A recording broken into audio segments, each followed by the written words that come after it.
اليوم نختم على أفواههم وتكلمنا أيديهم وتشهد أرجلهم بما كانوا يكسبون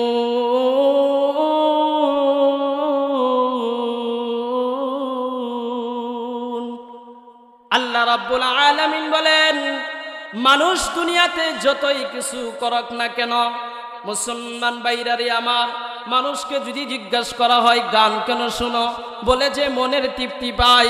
কানকে মজা দেওয়ার জন্য। অশ্লীল ছবি কেন দেখো, অশ্লীল সিনেমা কেন দেখো, চক্ষুকে মজা দেওয়ার জন্য। হাতকে যদি বলা হয় যে তুমি অন্যকে তাপ্পর মারলে কিসের জন্য, বলে হাত দ্বারা তাপ্পর মেরেছি, আমার পা দিয়ে খারাপ কাজের মধ্যে অংশগ্রহণ করেছি। এই সমস্ত অঙ্গ প্রত্যঙ্গ হাসরের ময়দানে যখন আপনি বলবেন আল্লাহ আমার আমলনামার মধ্যে তো এটি লিপিবদ্ধ হওয়ার কথা না, আমি তো কোনোদিন গান দেখি নাই, আমি তো কোনোদিন মানুষের সাথে খারাপ আচরণ করি নাই, আমি তো কোনোদিন গান বাজনা শুনি নাই, এই কান দিয়ে শুধু তোমার তেলাওয়াত কোরআনের তেলাওয়াত শুনেছি, চক্ষু দিয়ে শুধু কোরআন তেলাওয়াত করেছি, এই হাত দিয়ে শুধু ভালো কাজ করেছি, এই পা দিয়ে ভালো কাজের মধ্যে অংশগ্রহণ করেছি। যখন মিথ্যা সাক্ষী দিবেন আল্লাহ রাব্বুল আলামিন অঙ্গ প্রত্যঙ্গ সব কিছুর জবান খুলে দিবেন। আল্লাহ বলবেন হাতের মুখ খুলে দিবেন, চোখের জবান খুলে দিবেন, জিহ্বার জবান খুলে দিবেন। জিহ্বা বলবে আমাকে সাপ দেওয়ার জন্য হারাম বক্ষণ করেছে, কান বলবে আমাকে মজা দেওয়ার জন্য গান শুনেছে, চক্ষু বলবে আমাকে সান্ত্বনা মজা দেওয়ার জন্য গান দেখেছে, হাতকে বলবে আমাকে অনাত্মকভাবে অন্যায় অত্যাচার করেছে, মানুষকে মারধর করেছে, পা বলবে আমাকে অনাত্মকভাবে গানের দিকে অগ্রসর করেছে, আমি পাকে কোনোদিন ভালো দিক দিতে যাই নাই। সমস্ত অঙ্গ প্রত্যঙ্গ যখন সাক্ষী দেওয়া শুরু করবে, ওই ব্যক্তি বলবে হাসরের ময়দানে তখন আফসোস করবে, হায় আমি হাত তোকে মজা দেওয়ার জন্য আমি কি করেছি, অন্যকে তাপ্পর মেরেছি। জিহ্বাকে বলবে আমি তোকে মজা দেওয়ার জন্য হারাম খেয়েছি। কানকে বলবে কান তোকে মজা দেওয়ার জন্য আমি গান শুনেছি। চোখকে বলবে চোখ আমি তোকে মজা দেওয়ার জন্য আমি গান বাজনা দেখেছি। পাকে বলবে পা আমি তোকে মজা দেওয়ার জন্য আমি গানের দিকে অগ্রসর হয়েছি। আজকে দেখি অঙ্গ প্রত্যঙ্গ আমার বিরোধিতা করতে শুরু করলো। আলহামদুলিল্লাহ নাহমাদুহু ওয়া নাস্তাঈনুহু ওয়া নাস্তাগফিরুহু ওয়া নু'মিনু বিহি ওয়া নাতাওয়াক্কালু আলাইহি ওয়া নাউযু বিল্লাহি মিন শুরুরি আনফুসিনা ওয়া মিন সাইয়্যাতি আ'মালিনা। من يهده الله فلا مضل له ومن يضلله فلا هادي له ونشهد أن لا إله إلا الله وحده لا شريك له ونشهد أن سيدنا وسندنا وحبيبنا ومولانا محمدا عبده ورسوله الذي أرسله الله تعالى بالحق بشيرا ونذيرا وداعيا إلى الله بإذنه وسراجا وقمرا منيرا. أما بعد فأعوذ بالله من الشيطان الرجيم. بسم الله الرحمن الرحيم. إن في خلق السماوات والأرض واختلاف الليل والنهار لآيات لأولي الألباب. وقال رسول الله صلى الله عليه وسلم: إن الله وملائكته يصلون على النبي يا أيها الذين آمنوا صلوا عليه وسلموا تسليما. সকলে দুরূদ ইব্রাহিম পড়ি। اللهم صل على محمد وعلى آل محمد كما صليت على إبراهيم وعلى آل إبراهيم إنك حميد مجيد. اللهم بارك على محمد وعلى آل محمد كما باركت على إبراهيم وعلى آل إبراهيم إنك حميد مجيد. কাজীশ্বর উত্তরপাড়া জামিয়া মসজিদ ও যুব সমাজের উদ্যোগে নবম বার্ষিকী ইসলামী মহাসম্মেলন, উত্তর সম্মেলনে সভাপতিত্ব করবেন হযরত মাওলানা ফরিদ মিয়া সাহেব, সুপার কাজীচর নেসারিয়া দাখিল মাদ্রাসা। প্রধান অতিথি হিসাবে অংশগ্রহণ করিবেন জনাব অ্যাডভোকেট জালাল উদ্দিন, বিএমপি মনোনীত এমপি, পদ পদপ্রার্থী, কিশোরগঞ্জ 2 কঠিয়াদি পাকুন্দিয়া। উদ্বোধক হিসাবে অংশগ্রহণ করিবেন জনাব আবু বক্কর সিদ্দিক, চেয়ারম্যান 7 নং মশওয়া ইউনিয়ন পরিষদ। প্রধান বক্তা হিসাবে আগমন করিবেন হযরত মাওলানা মুফতি আল আমিন হুসাইনি সাহেব, নেত্রকোনা। বিশেষ বক্তা হিসাবে অংশগ্রহণ করিবেন হযরত মাওলানা হাবিবুর রহমান যুক্তিবাদী, কিশোরগঞ্জ। এছাড়া আরো উলামায়ে কেরাম এখানে তাশরীফ আনিবেন। সকলে আপনাদেরকে দ্বীনের নসিহত শোনার জন্য আসবেন। আপনাদেরকে প্রাণ খুলে মন ভরে আলোচনা শোনাইবেন। আপনারা যতগুলি কথা শুনবেন তত অনুযায়ী আমল করার জন্য চেষ্টা করবেন। আমি সূরাতুল বাকারার থেকে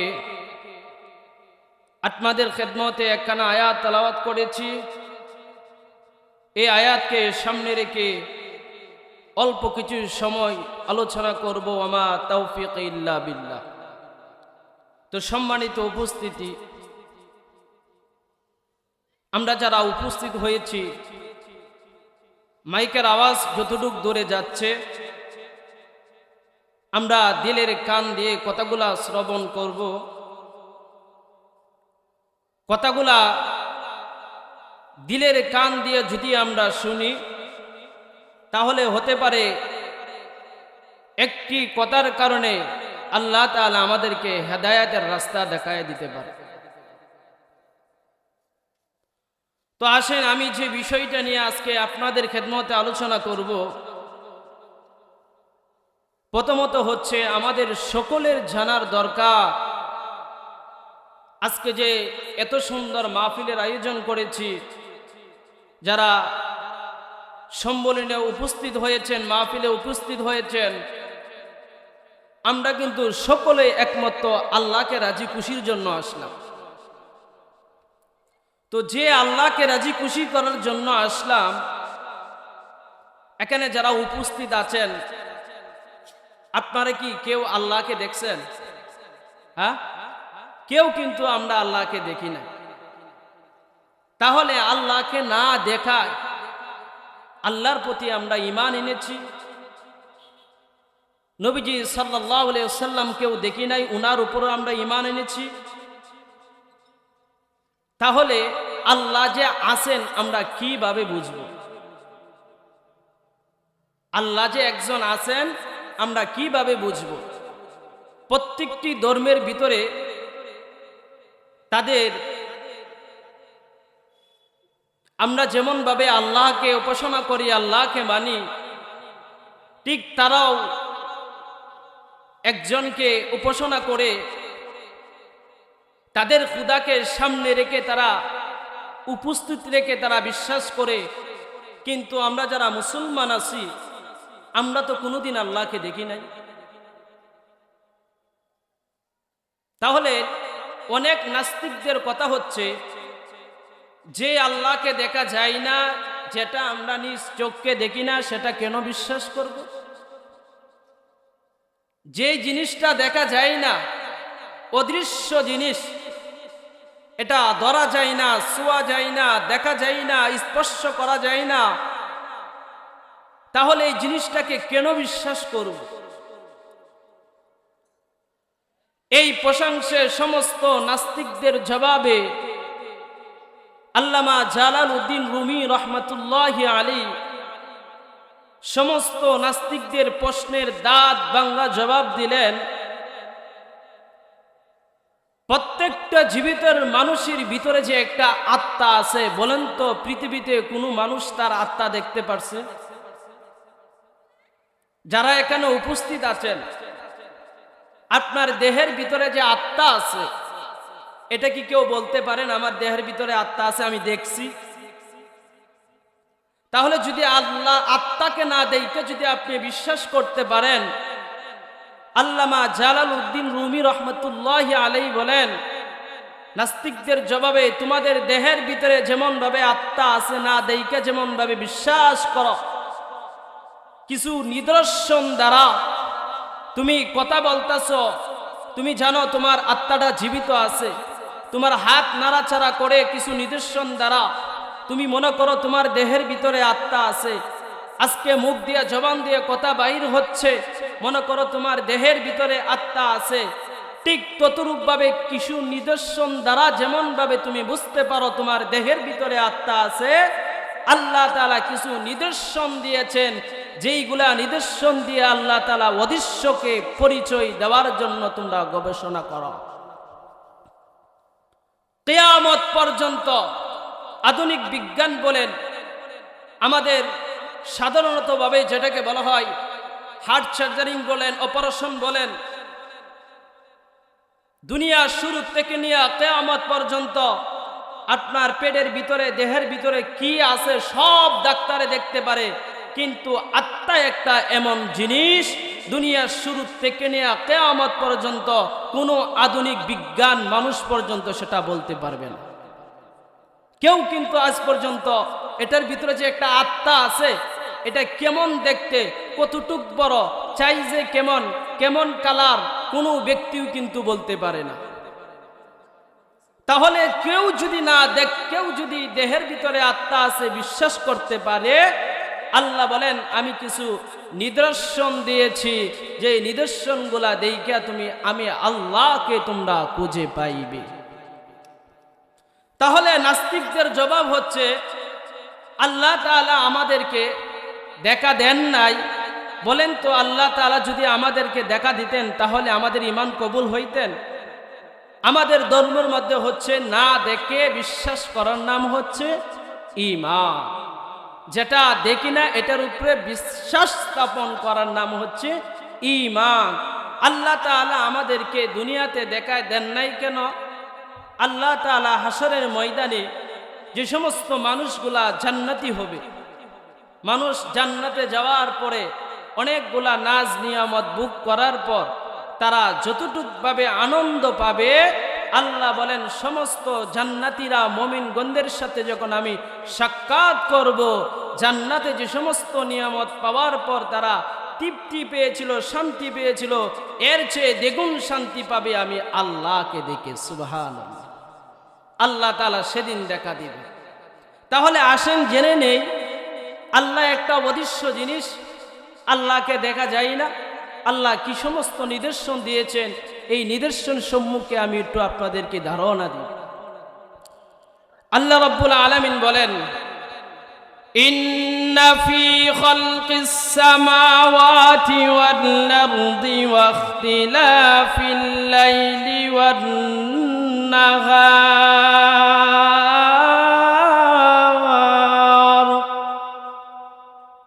আল্লাহ রাব্বুল আলামিন বলেন, তোমরা চিন্তা করে দেখো, আমি আসমান মণ্ডল সমূহ এবং দিন রাইতের মধ্যে যে আবর্তন দিয়েছি, এই আবরত যেটা দিয়েছি, পার্থক্য করেছি, তোমরা যদি একটু চিন্তা করে দেখো, তাহলে আমি আল্লাহ অদৃশ্যকে তোমরা খুঁজে পাই, অবশ্যই তোমরা খুঁজে পাইবে।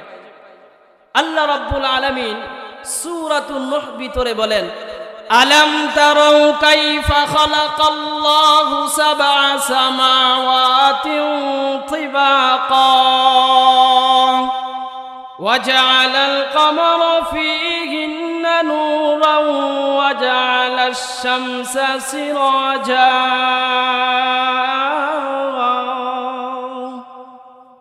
আল্লাহ রাব্বুল আলামিন বলেন, ও পৃথিবীর মানুষ, তোমরা কি লক্ষ্য করে দেখো না, আমি আল্লাহ রাব্বুল আলামিন 7টি আসমান কিভাবে স্তরে স্তরে করে তৈরি করেছি। পৃথিবীর মধ্যে দেখা যায়, যদি আপনি একটি বিল্ডিং নির্মাণ করেন, 1 তলা হোক অথবা 2 তলা হোক, বিল্ডিংটা যদি নির্মাণ করতে চাইলে অবশ্যই আপনার পিলারের প্রয়োজন। আজ পর্যন্ত কোনো জায়গায় দেখেন নাই, কিয়ামত পর্যন্তও দেখবেন না, পিলার ছাড়া উপরে ছাদ দিয়েছে বিল্ডিং নির্মাণ হয়েছে। যেমন ভাবে পিলার ছাড়া ছাদ হয় না, বিল্ডিং হয় না, আমার আল্লাহ বলেন, আমি আল্লাহ তাআলা 7টি আসমান কেমন ভাবে স্তরে স্তরে রেখেছি, যার কোনো পিলার নাই, যার কোনো ডালায়ের কোনো প্রয়োজন নাই, আমি আল্লাহ তাআলা কুদরতির দ্বারা রেখেছি। একটু চিন্তা করে দেখেন, যে এই যে আল্লাহ তাআলা 7টি আসমান স্তরে স্তরে তৈরি করে রেখেছেন, 7টি জমিন স্তরে স্তরে তৈরি করে রেখেছেন, আল্লাহ বলেন, তোমরা যদি আসমানের দিকে তাকাও, যদি গবেষণা করো, চিন্তা ফিকির করো, তাহলে আমি আল্লাহকে দেখা যায় না। আমি আল্লাহ একটা অদৃশ্য জিনিস, কিছু নিদর্শন দিয়েছি।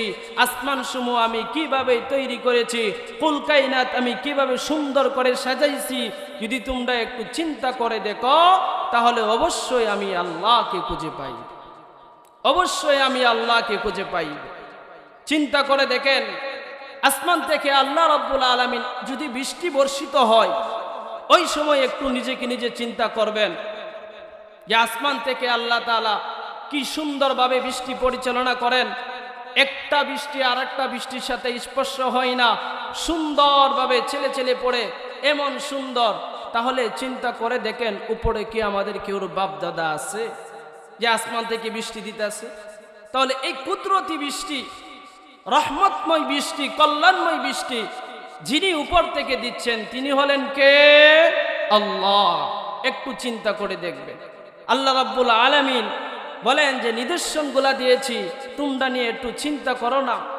সূরাতু ইয়াসিনের ভিতরে আল্লাহ তাআলা বলেন, ওয়াশ-শামসু তাজরি লিমুস্তাকাররিন লাহা যালিকা তাকদীরুল আজিজিল আলীম ওয়াল কমারা কদ্দারনাহু মানাজিলা হাত্তা আদা কাল উরজুনিল কদীম।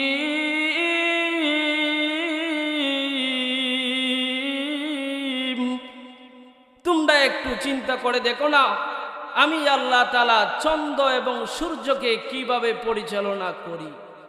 দুনিয়াতে দেখা যায়, মানুষ যখন রাস্তার মধ্যে গাড়ি চালায়, দেখবেন অনেক অ্যাক্সিডেন্ট গুলা হয়।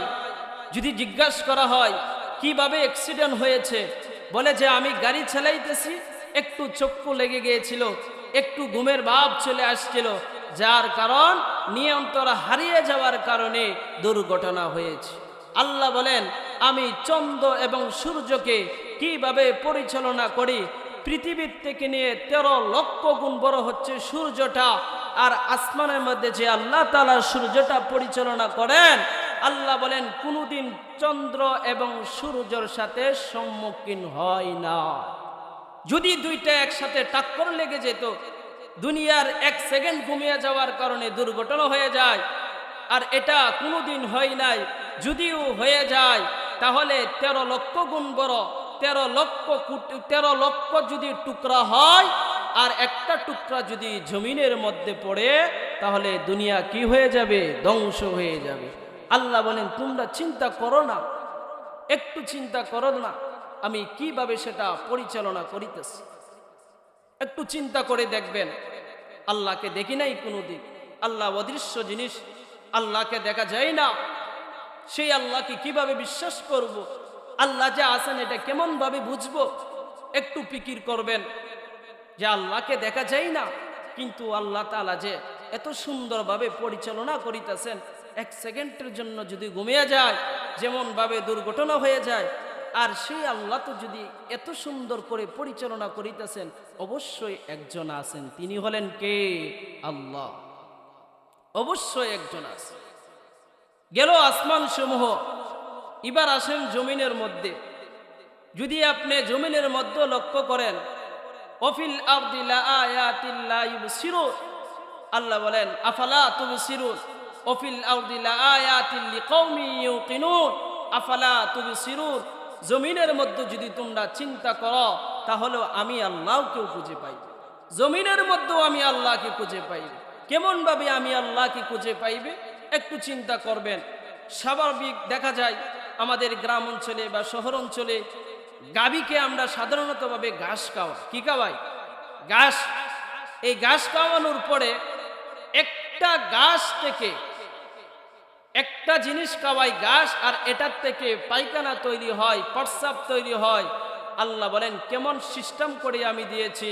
পায়খানার রাস্তা দিয়ে কোনোদিন প্রস্রাব বের হয় নাই, আবার প্রস্রাবের রাস্তা দিয়ে কোনোদিন দুধ বের হয় নাই, আবার দুধের রাস্তা দিয়ে কোনোদিন প্রস্রাব বের হয় নাই। আল্লাহ তাআলা কেমন কুদরতিভাবে তৈরি করেছেন, একটু চিন্তা করে দেখবেন। তাহলে এই গাভীর ভিতরেও আল্লাহকে খুঁজে পাই, গাভীর ভিতরেও আল্লাহকে খুঁজে পাই। এই যে আমরা জমিনের মধ্যে ফসল, আমরা সাধারণতভাবে যারা কৃষক আছি, যারা ফসল মারাই, আমাদের কাম হচ্ছে আগাছাগুলা দূর করে দেয়, গুছা জমিনের মধ্যে লাগাইয়ে দেয়। বলেন তো এই গুছার থেকে এত সুন্দর করে আল্লাহ তাআলা যে ধান তৈরি করে দেন, একটা ধান থেকে আল্লাহ তাআলা শত শত ধান তৈরি করেন। আবার কৃষককে বোঝানোর জন্য ধানটা যখন সবুজ রঙের হয় তখন কৃষক বুঝতে পারে যে ধানটা এখনো পুরাপুরি কি হয় নাই, পাকে নাই।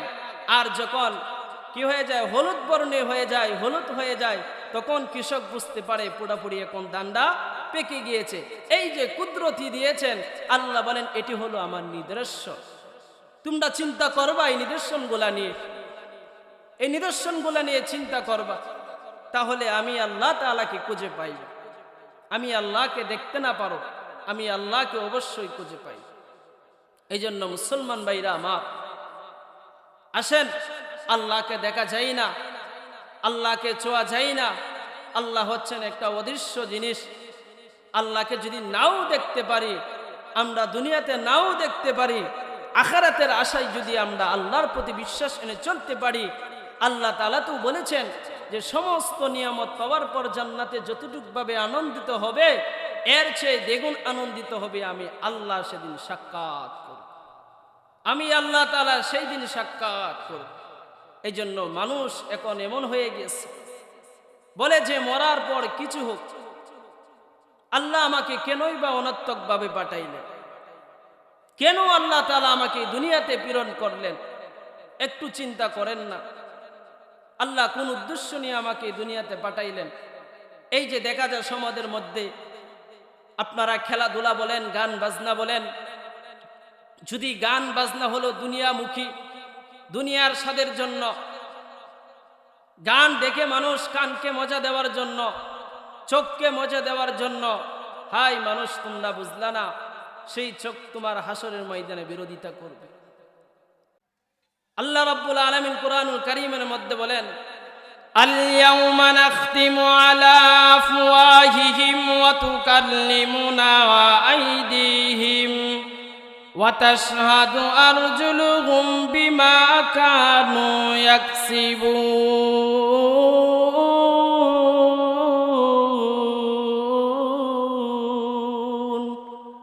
আল্লাহ রাব্বুল আলামিন বলেন, মানুষ দুনিয়াতে যতই কিছু করক না কেন, মুসলমান ভাইরারে আমার, মানুষকে যদি জিজ্ঞাসা করা হয় গান কেন শুনো, বলে যে মনের তৃপ্তি পায়।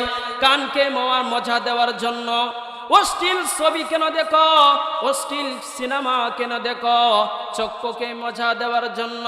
হাতকে যদি বলা হয় যে তুমি অন্যকে তাপ্পড় মারলে কিসের জন্য, বলে হাত দ্বারা তাপ্পড় মেরেছি, আমার পা দিয়ে খারাপ কাজের মধ্যে অংশগ্রহণ করেছি। এই সমস্ত অঙ্গ প্রত্যঙ্গ হাসরের ময়দানে যখন আপনি বলবেন আল্লাহ আমার আমলনামার মধ্যে তো এটি লিপিবদ্ধ হওয়ার কথা না, আমি তো কোনোদিন গান দেখি নাই, আমি তো কোনোদিন মানুষের সাথে খারাপ আচরণ করি নাই, আমি তো কোনোদিন গান বাজনা শুনি নাই, এই কান দিয়ে শুধু তোমার তেলাওয়াত কোরআনের তেলাওয়াত শুনেছি, চক্ষু দিয়ে শুধু কোরআন তেলাওয়াত করেছি, এই হাত দিয়ে শুধু ভালো কাজ করেছি, এই পা দিয়ে ভালো কাজের মধ্যে অংশগ্রহণ করেছি। যখন মিথ্যা সাক্ষী দিবেন আল্লাহ রাব্বুল আলামিন অঙ্গ প্রত্যঙ্গ সব কিছুর জবান খুলে দিবেন। আল্লাহ বলবেন হাতের মুখ খুলে দিবেন, চোখের জবান খুলে দিবেন, জিহ্বার জবান খুলে দিবেন। জিহ্বা বলবে আমাকে সাথ দেওয়ার জন্য হারাম বক্ষণ করেছে, কান বলবে আমাকে মজা দেওয়ার জন্য গান শুনেছে, চক্ষু বলবে আমাকে সান্ত্বনা মজা দেওয়ার জন্য গান দেখেছে, হাতকে বলবে আমাকে অনাত্মকভাবে অন্যায় অত্যাচার করেছে, মানুষকে মারধর করেছে, পা বলবে আমাকে অনাত্মকভাবে গানের দিকে অগ্রসর করেছে, আমি পাকে কোনোদিন ভালো দিক দিতে যাই নাই। সমস্ত অঙ্গ প্রত্যঙ্গ যখন সাক্ষী দেওয়া শুরু করবে, ওই ব্যক্তি বলবে হাসরের ময়দানে তখন আফসোস করবে, হায় আমি হাত তোকে মজা দেওয়ার জন্য আমি কি করেছি, অন্যকে তাপ্পড় মেরেছি। জিহ্বাকে বলবে আমি তোকে মজা দেওয়ার জন্য হারাম খেয়েছি। কানকে বলবে কান তোকে মজা দেওয়ার জন্য আমি গান শুনেছি। চোখকে বলবে চোখ আমি তোকে মজা দেওয়ার জন্য আমি গান বাজনা দেখেছি। পাকে বলবে পা আমি তোকে মজা দেওয়ার জন্য আমি গানের দিকে অগ্রসর হয়েছি। আজকে দেখি অঙ্গ প্রত্যঙ্গ আমার বিরোধিতা করতে শুরু করলো। সেদিন আফসোস করব, আই সর্বনাশ, কার জন্য আমি কি করলাম, আমি কার জন্য কি করলাম। একটুবার চিন্তা করে দেখবেন, আল্লাহ তাআলা আমাদেরকে দুনিয়াতে পাঠাইছেন, আর মানুষ হারাম বক্ষণ করে, অন্যের সম্পদ বহন করে, অন্যের সম্পদ জুলুমভাবে নির্যাতন করে কেড়ে নিয়ে আসে। কোনটা হালাল কোনটা হারাম না মানার চারল কর্তা হচ্ছে একটাই, দুনিয়ার দিকে অগ্রসর হয়ে গিয়েছে। আখিরাতের ভয় তার ভিতরে নেই। যদি আখিরাতের ভয় থাকতো তাহলে হারাম খাইলেও তার দ্বিধাবোধ লাগতো, অন্যের সম্পদটা আনলেও দ্বিধাবোধ লাগতো। আরে কিসের জন্য আনবেন? দুনিয়াতে 2 দিনের জন্য আসছেন, দুনিয়াতে থাকবেন না। আল্লাহ তাআলা দুনিয়াতে প্রেরণ করেছেন, সর্বপ্রথম বলেছেন বান্দা আমার ইবাদতের জন্য আমি তৈরি করেছি। এখন দেখেন সমাজের মধ্যে, মসজিদের মধ্যে দেখা যায় শুক্রবার আসলে যেমন ভাবে পুরা মসজিদটা ভরে যায়, ওয়াক্তের নামাজের ভিতরে এক কাতার মুসল্লি হয় না, এক কাতারও মুসল্লি হয় না। বোঝা যায় তারা দিন থেকে সরে যাচ্ছে। নবীজি সাল্লাল্লাহু আলাইহি ওয়াসাল্লাম যুগে তাদের এমন ঈমান শক্ত ছিল, তাদের ঈমানটা ছিল একেবারে খাঁটি। মসজিদগুলা ছিল খেজুরের নিয়ে নির্মাণ, খেজুরের ডাল দিয়ে নির্মাণ করেছিল। আর এখন আমাদের মসজিদ হয়েছে শক্ত, ঈমান হয়ে গেছে খেজুরের পাতার মতো। আগে মসজিদ ছিল খেজুরের পাতা, ঈমান ছিল বিল্ডিং এর মতো শক্ত। আর এখন মসজিদগুলা হয়েছে বিল্ডিং, কিন্তু ঈমানগুলা হয়েছে খেজুরের পাতার মতো। আল্লাহর রাসূল সাল্লাল্লাহু আলাইহি ওয়াসাল্লাম এত কষ্ট করে, এত কষ্ট মুজাহাদা করে এই দিনকে রেখে গেলেন। হাই মানুষ, তোমরা দিনকে নিয়ে অবহেলা করতে শুরু করবে। যা হোক, আল্লাহ রাব্বুল আলামিন যদি আমাদেরকে পৃথিবীতে ইবাদত করার জন্যই যদি পাঠিয়ে থাকেন, মানুষ দেখবেন নামাজের দিকে অবহেলা শুরু হয়ে যায়। সমাজের মধ্যে এমন মানুষ আছে দেখবেন সব কাজ চলে, কিন্তু নামাজের দিকে যাইতে চায়।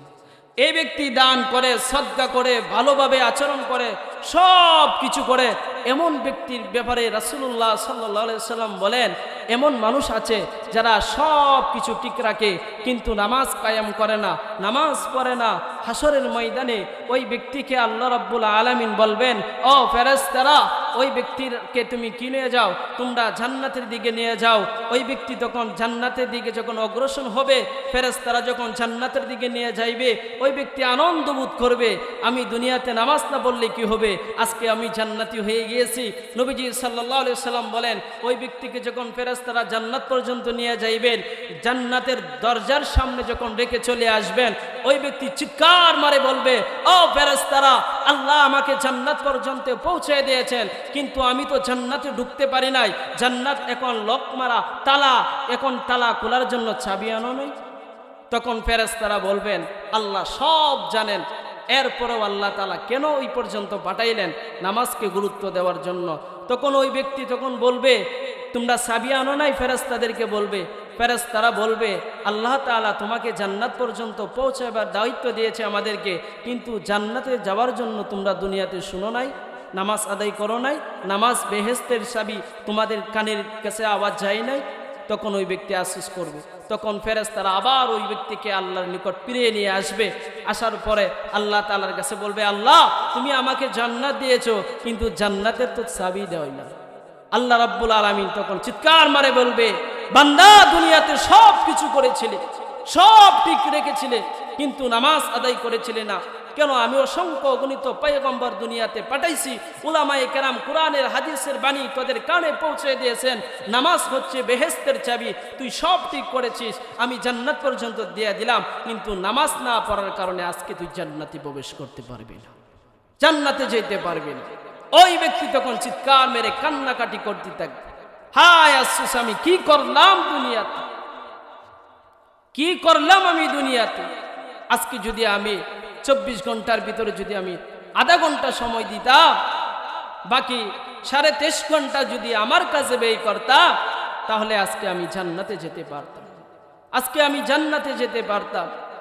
নবীজি সাল্লাল্লাহু আলাইহি ওয়াসাল্লাম এই উম্মতের প্রতি এত মায়া, এত দরদ দিয়া আমাদের দিন কায়েম করে রেখে গেলেন।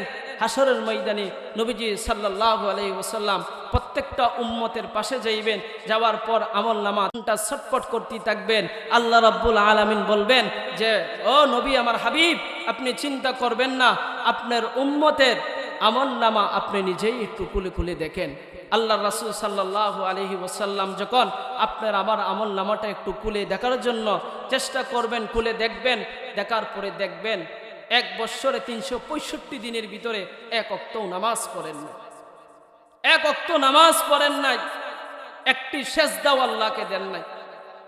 যে একটি সেজদা ইবলিস অবলম্বন করার কারণে আজকে সে ক্ষতিগ্রস্ত হয়ে গেছে, অভিশপ্ত হয়ে গেছে, হুকুম অনুযায়ী একটা সেজদা করে নাই। ইবলিস কিন্তু দুনিয়াতে এমন কোনো জায়গায় নাই যেই জায়গার ভিতরে সে সেজদা করে নাই। এত ইবাদত করার পর আজকে সে লানতপ্রাপ্ত কেন হলো, অভিশপ্ত কেন হলো? আল্লাহর হুকুম অনুযায়ী একটা সেজদা করে না। আর আল্লাহ তাআলা আমাদেরকে প্রতিদিন প্রতি ওয়াক্ত কয়টা সেজদার জন্য বলেছেন? হুকুম অনুযায়ী আমরা এতগুলা সেজদা ছেড়ে দিচ্ছি। হাসরের ময়দানে যখন নবীজি দেখবেন আমলনামাটা, আর বলবেন, হায় আমার উম্মত, আমি তো এই আশাই নিয়ে তোমার কাছে আসি নাই, 365 দিনের ভিতরে আল্লাহকে একবার সেজদা দেও নাই, এত কষ্ট মুজাহাদা করে আমি দিনকে রেখে আসলাম, গোটা 23 বৎসর আমি এত কষ্ট করে আমি দিনকে চমকায় রেখে আসলাম, তোমাদের হাতে রেখে আসলাম। আমি নবী তোমাদের জন্য 23 বৎসর তায়েফের ময়দানে আমাকে পাথর দিয়ে আঘাতিত করেছেন। আম্মা জান আয়েশা রাদিয়াল্লাহু তাআলা আনহা বলেন, নবীজি সাল্লাল্লাহু আলাইহি ওয়াসাল্লাম এই উম্মতের জন্য রাত্রে সারা রাত নামাজ পড়ছেন, এমনভাবে নামাজ পড়ছেন পা গোলা একবারে ফুলে গেছে, এত কষ্ট করেছেন। নবীজি সাল্লাল্লাহু আলাইহি ওয়াসাল্লাম বলবেন, আমি এত কষ্ট করে তায়েফের ময়দানে আমি এত আঘাতিত হয়ে এত কষ্ট মুজাহাদা করে আমি দিনকে রেখে চলে আসলাম, আর সেই দিনকে নিয়ে তোমরা গুরুত্ব দেও নাই। বান উম্মত রে, আমি তোর কাছ থেকে তো সেটা আশা করি না, আমি আশা করি নাই।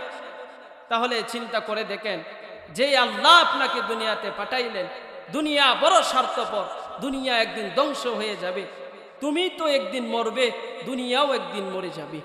দুনিয়া কিভাবে মরবে? মানুষ তো মরে জানে, আজরাইলে জান কবজ করবে। দুনিয়া আবার কেমন ভাবে মরে যাবে? ভাইও দোস্ত, দুনিয়া এমন ভাবে মরে যাবে, আল্লাহ বলেন ইদাস সামাউ ফাতারাত, ইদাস শামসু কুবিরাত, ইদাস সামাউ শাক্কাত। এই আসমান আর আসমান থাকবে না, দুনিয়া আর দুনিয়া থাকবে না। তুমিও যেমন ভাবে মরে যাও, আমার দুনিয়াও আমি কি করব? একদিন ধ্বংস করে দিব। ইসরাফিলের মাধ্যমে আমি দুনিয়াও ধ্বংস করে দিব। দুনিয়াতে কেউ থাকবে না। দুনিয়াও আল্লাহ তাআলা একদিন উঠাইয়া নিবেন। দুনিয়া থাকবে না, একদিন ধ্বংস হয়ে যাবে। নবীজি সাল্লাল্লাহু আলাইহি ওয়াসাল্লাম বলেন, যখন কিয়ামত হবে, দুনিয়া যেদিন ধ্বংস হবে, প্রথম সিংহায় ফুৎকার দেওয়ার পর আরেকবার যখন সিংহায় ফুঁক দিবে, এই ফুঁক দেওয়ার আগ পর্যন্ত 40 বৎসর কেটে যাবে। 40 বৎসর কেটে যাবে। তাহলে চিন্তা করে দেখেন না, এই অতটুক পার্থক্যের ভিতরে কিয়ামত হবে, সিংহায় ফুৎকার দিয়েছেন, আরেকটা ফুঁক দিবে, এর মাঝখানে যদি 40,000 বছর কেটে যায়, তাহলে চিন্তা করে দেখেন যে আপনি আমাকে আল্লাহ তাআলা দুনিয়াতে প্রেরণ করেছেন আদম থেকে নিয়ে মুহাম্মদুর রাসূলুল্লাহ সাল্লাল্লাহু আলাইহি ওয়াসাল্লাম যারা দুনিয়াতে আসেন, কত শত শত বৎসর এই কবরে থাকতে হবে, কত শত শত বৎসর এই অন্ধকার কবরে থাকতে হবে। যদি প্রথম সিংহায় ফুঁক দেওয়ার থেকে নিয়ে দ্বিতীয় সিংহায় ফুঁক দেওয়া পর্যন্ত 40 বৎসর চলে যায়, তাহলে আদম থেকে নিয়ে এই কিয়ামত পর্যন্ত যতগুলা মানুষ আসছিল, তারা কতদিন পর্যন্ত কিয়ামত কবরও থাকতে হবে? একটু চিন্তা করেন। যা হোক, সেটা বলতেছিলাম, ভাই ও দোস্ত, দুনিয়াটা টাকার জায়গা না। দুনিয়া বড় স্বার্থপর। দুনিয়াতে আপনার বাবাও তাকে নাই, আপনার দাদাও তাকে নাই, কেউ এই দুনিয়াতে থাকতে পারে না। অন্ধকার কবরে চলে যেতে হয়েছে, অন্ধকার কবরে চলে যেতে হয়েছে। তাহলে আল্লাহ তাআলা আমাদেরকে যে উদ্দেশ্য নিয়ে পাঠাইছে, উদ্দেশ্যকে সামনে রেখেন, উদ্দেশ্য নিয়ে একটু চিন্তা ফিকির করেন। আল্লাহ তাআলা আমাদেরকে যেন যে উদ্দেশ্য নিয়ে দুনিয়াতে প্রেরণ করেছেন, যে উদ্দেশ্য নিয়ে আমাদেরকে দুনিয়াতে পাঠাইলেন, সেই উদ্দেশ্য যেন আল্লাহর পালন করতে পারি। ঠিক ততরূপ আল্লাহ তাআলা যেন আমাদেরকে আল্লাহ তাআলার ইবাদত বন্দিগি করে যেন আমরা অন্ধকার কবরে যেতে পারি, সেই তৌফিক যেন আল্লাহ তাআলা আমাদেরকে দান করেন। সকলে বলি আল্লাহুম্মা আমিন। ওয়া আখিরু দাওয়ানা আলহামদুলিল্লাহি রাব্বিল আলামিন। আসসালামু